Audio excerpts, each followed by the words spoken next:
When I got out of the Army, one thing that helped me deal with civilian life was surfing. This story is an homage to my friend Chris Cahill. We had a running joke about making a rocket board, and he would always tell me it was a bad idea. Chris was one of the original Dogtown Z-Boys, but he made his way on the team because he was airbrushing and making boards for all the Z-Boy members. He had just gotten deported from Mexico for working without a visa. That's Chris. So we're reminiscing, and he tells me he needs a place to stay. I let him stay at my shotgun shack on Venice Boulevard. We started doing some projects. We used to do a lot of t-shirts, hats. So I went to Vegas where I had a job in Naked City. They called it Naked City because that's where all the waitresses used to sun themselves. There are no waitresses there now, no naked bodies, just the shadow of the stratosphere. I was magic.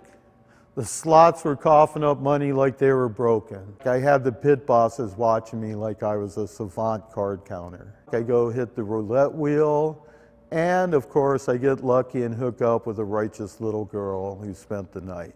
So instead of going back on Sunday, I played some cards. It was like the zebras were working for me. Every call went my way. When I got up to $250,000, I figured I was kind of pushing my luck, and this might be enough to make Rocketboard.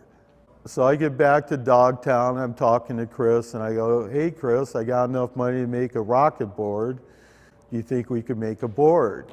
And he goes, I tell you, it's a bad idea, but maybe if we make it a jet. So it turned out Rocketboard was actually jet propelled. So we decided, all right, we're ready for a big day. Swell picks up, we go up to Mavericks, it's huge, oh my God.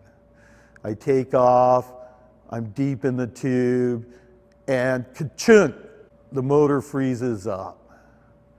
The board stops dead still and I hit the wall.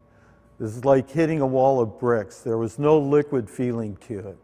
I was getting ground up like a chunk of Parmesan. I start to drift off and I'm thinking about Sandusky Bay, and I'm underwater holding my breath, and I'm thinking, this must be a record. This is as long as I've ever held my breath. Right about then, my brother pulled my head up from underwater and said, listen, you ever wrap me down again and you're finished. And my head went back underwater again. Thank God for my brother, the scourge of the universe, helping me survive this session. So I eventually wash up on shore and I'm laying there, out of breath. I look up and who's giving me a hand but Chris. And of course he's saying, I told you it was a bad idea, mug.